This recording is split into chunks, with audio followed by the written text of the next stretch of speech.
En Internet se ha popularizado que se puede ayudar a las abejas, el ser más importante del planeta, mezclando azúcar con agua. Así puede reponerse para retomar el vuelo. Recientemente en Natural Zone estuvimos envueltos en un escenario de rescate de la abeja común porque encontramos a una abeja empapada y en peligro de perecer. Esta situación nos motivó a indagar los fundamentos de los expertos para colaborar de mejor manera con este pequeño ser.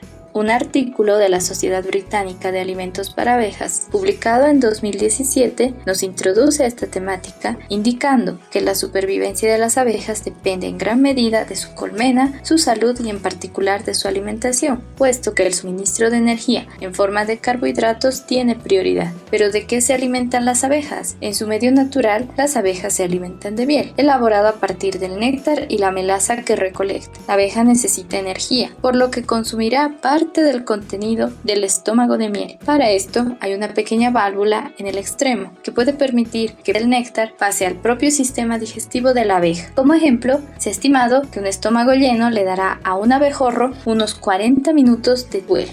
Al mismo tiempo, una publicación en la Revista Científica de Apicultura indica que la miel depende de las plantas de donde se recolecten, cuyas materias primas son principalmente fructosa, glucosa y sacarosa, cantidades pequeñas de maltosa y otras formas de azúcar. Pero también varía mucho la región y las estaciones del año. Por ello, los apicultores al colectar la miel deben proporcionarles sustitutos que garanticen su bienestar. Como dato interesante, ya se vienen elaborando piensos para abejas desde mediados de los años 90, a base de sacarosa y otros productos a base de almidón.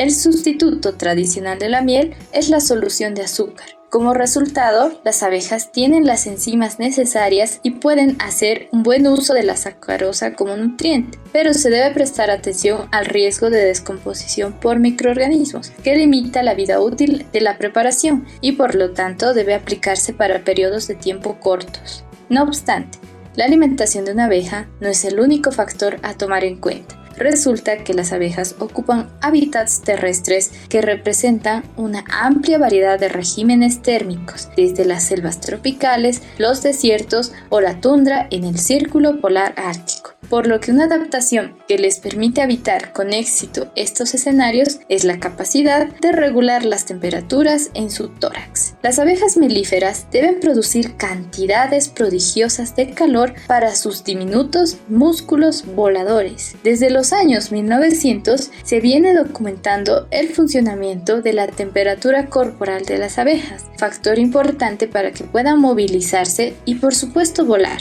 Una tesis doctoral de la Biblioteca Digital de la Universidad de Buenos Aires explica que los músculos alares son los responsables de este gran consumo energético, lo cual hace que la temperatura del tórax se mantenga entre 30 a 40 grados centígrados, a una temperatura ambiente de 20 grados centígrados. Otros estudios muestran que una temperatura mayor a 30 grados centígrados sería una condición necesaria para iniciar el vuelo. Desde luego, esta es una sencilla explicación de varias investigaciones donde se analizan tasas metabólicas, distancias de fuente de alimento y la colmena e incluso el consumo de oxígeno durante el tiempo de recolección, entre otras variables.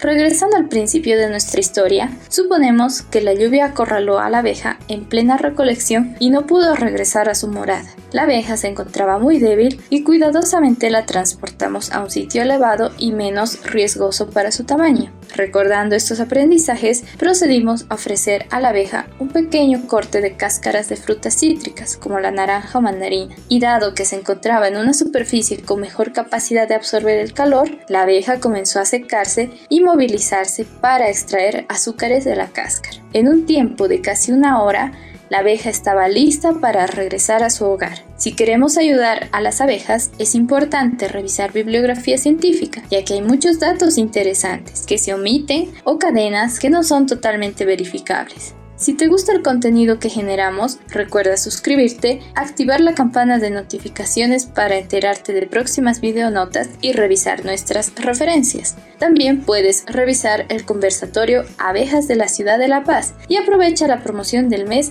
para realizar nuestro curso de capacitación, Protegiendo la Biodiversidad, explorando desde los conceptos a la acción, con una profesional especializada en la temática. Natural Zone.